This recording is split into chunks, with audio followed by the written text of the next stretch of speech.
Hello, good morning, good afternoon, good evening, wherever you are. This is Suzanne Knaber-Nicole from Police Science Doctor, the website where research in policing, forensic psychology, investigative psychology, criminology, and many other areas come together to be translated into something that frontline practitioners can actually use.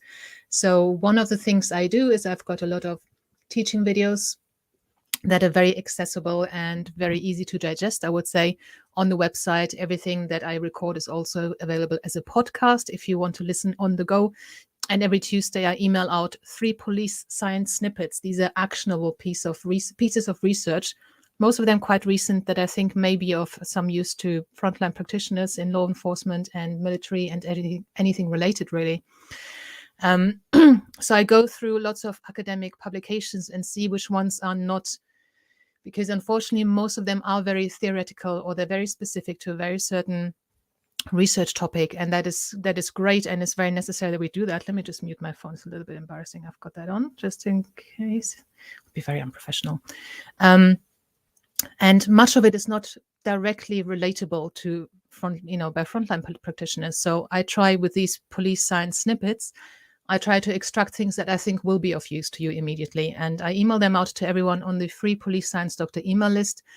So you can have that in your inbox every Tuesday. If you want, just go to policesciencedr.com, leave your details in the registration form there, and I'll email you the actual snippet that I'm going to read out in a minute, but you'll also have the link to the original research.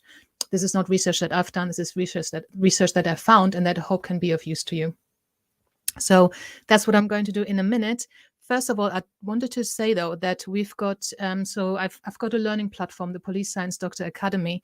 I'm going to put the link to that in the chat. It might not appear on all the platforms you're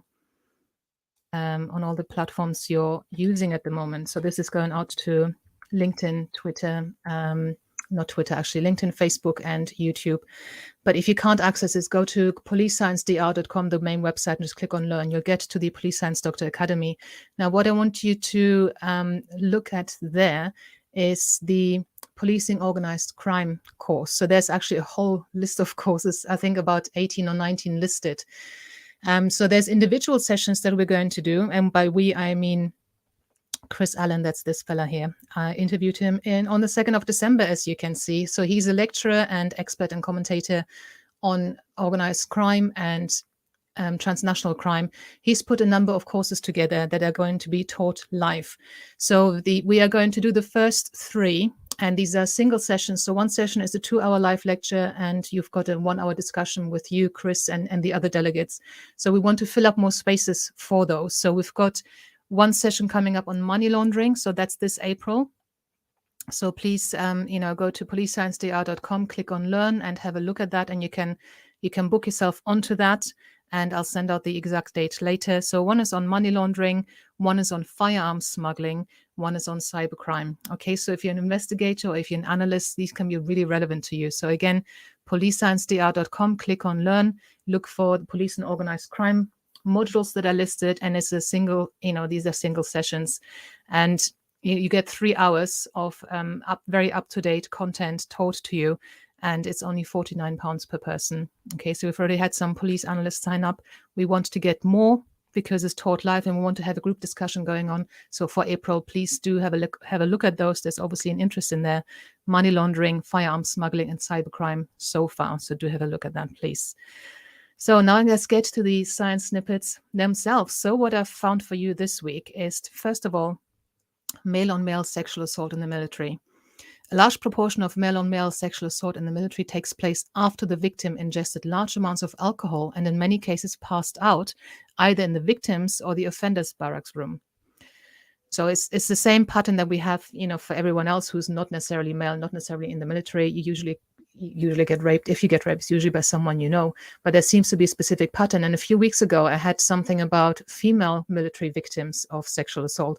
And again, it's after intoxication, after falling asleep, passing out, being incapacitated due to ingesting something. So that's, for some reason, in the military, that seems to be much more common than in the general population, potentially because you live together in close quarters. Maybe there is a lot of alcohol consumption going on. Maybe that is the social pastime.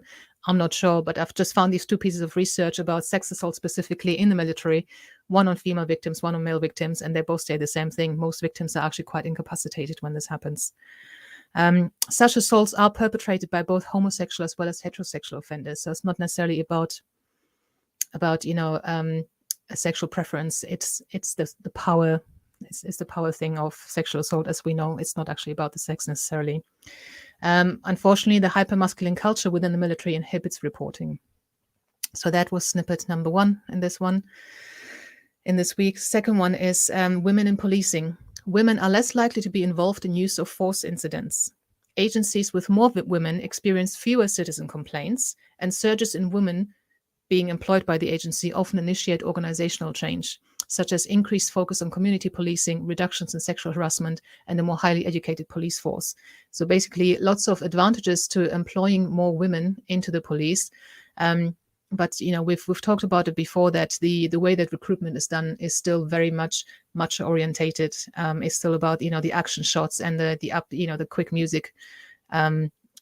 Slapping handcuffs onto someone, throwing someone into the back of the van, kicking doors down. That's not really what policing is about. Policing is very much dealing with mental health issues, dealing with domestic assaults, requiring a lot of interpersonal skills, staying calm under pressure, de-escalation, really being able to tune into people and deal with them very spontaneously in very complex situations. So that's what policing is about. So if you've got the skills for that, whether you're male or female and wherever you're from, especially if you're not necessarily white, do apply for policing, because that may well be a career for you.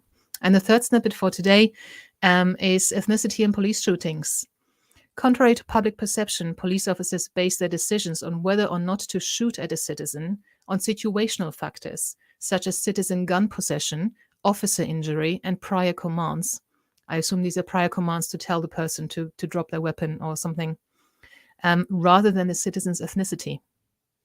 Obviously, in the last years, there's been a lot of criticism, saying people assuming that white police officers are quite trigger happy, especially when it comes to darker skinned citizens they interact with.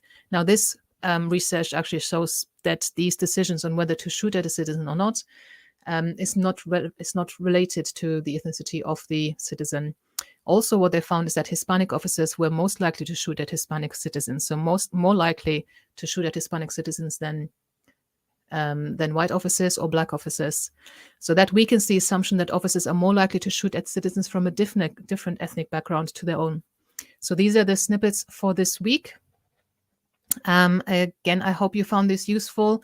And just once more, go to, if you want to have a look at which courses are available for analysts and investigators in the around the topic of organized crime, go to policesciencedr.com, just click on Learn, have a look at Dr. Chris Allen's courses here, Policing Organized Crime.